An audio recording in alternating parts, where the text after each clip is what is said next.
Wala na talagang pinipiling lugar ang mga kriminal ngayon. Talagang nasa paligid lang ang mga demonyo, no?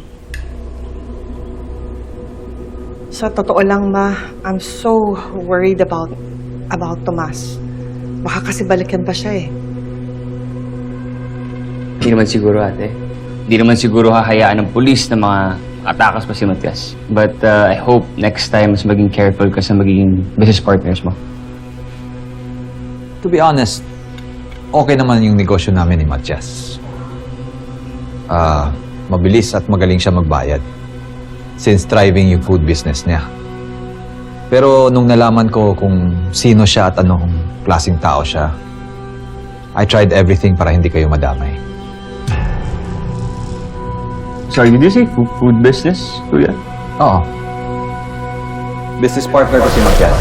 We provide trucking services for his textile business. May pagka-anti-social lang to si Matias, kaya hindi ko siya ma-invite sa mga social gatherings. Ang sabi mo sa akin dati, textile. Yung negosyo niya. Textile nga pala. Ibang client pala yung may food business. My bad.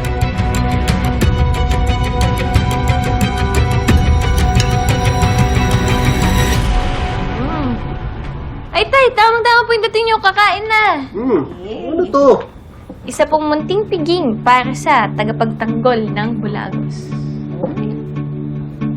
Dami-dami naman ito. At ito po ang perfect na inihaw, Major. Hindi po yan sunod promise. Ayun Yes, oh. hilaw only. Hindi. Nagulat naman ako dito. Bango yan. Mahal kasi gusto namin, bigyan ka ng konting celebration. At saka, sabay na rin yung pagpapasalamat sa Diyos dahil tapos na rin ang problema natin sa wakas. Tay, ba't parang ang lungkot niyo po? Di ba dapat happy-happy lang po tayo? Ewan ko ba? Para kasi may kinukutuban ako na hindi ko mapaliwanag.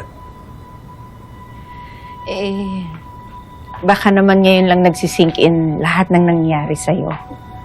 Alam ko naman, tuwing gumigising ka, si Verdugo yung gumugulo sa utak mo.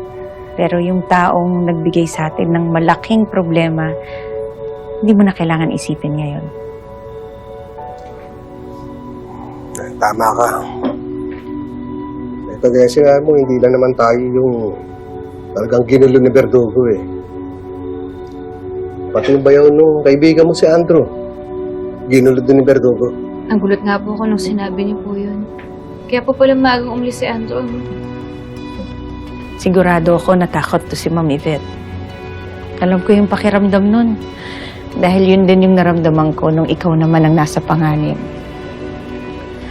Kung meron lang akong magagawa para sa kanya para maibalik lahat ng tulong na ginawa niya sa atin, gagawin ko. Nay, alam ko na po anong gagawin natin.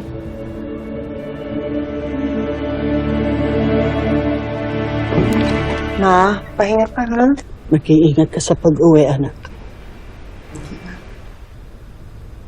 Pag may kailangan si Mama, itawag mo na lang sa amin, ha? Anything that she needs. Mauna na po kami.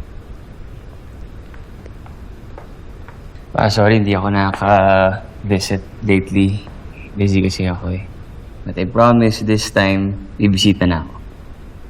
But now, I have to go. May gagawin na ako. It's okay. It's okay. But, follow your gut. Everything is not what it seems to be. Kaya, huwag kang titigil until you get to the truth. And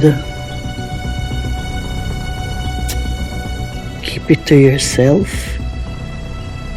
Huwag mong sasabihin sa iba. Huwag mong sasabihin kahit sa ate mo.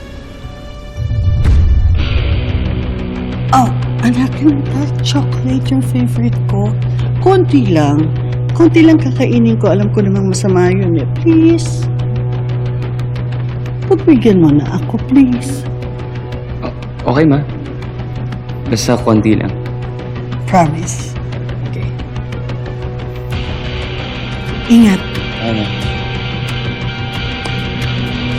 Mag-iingat ka. Ikaw rin, ma. Bye. Bye.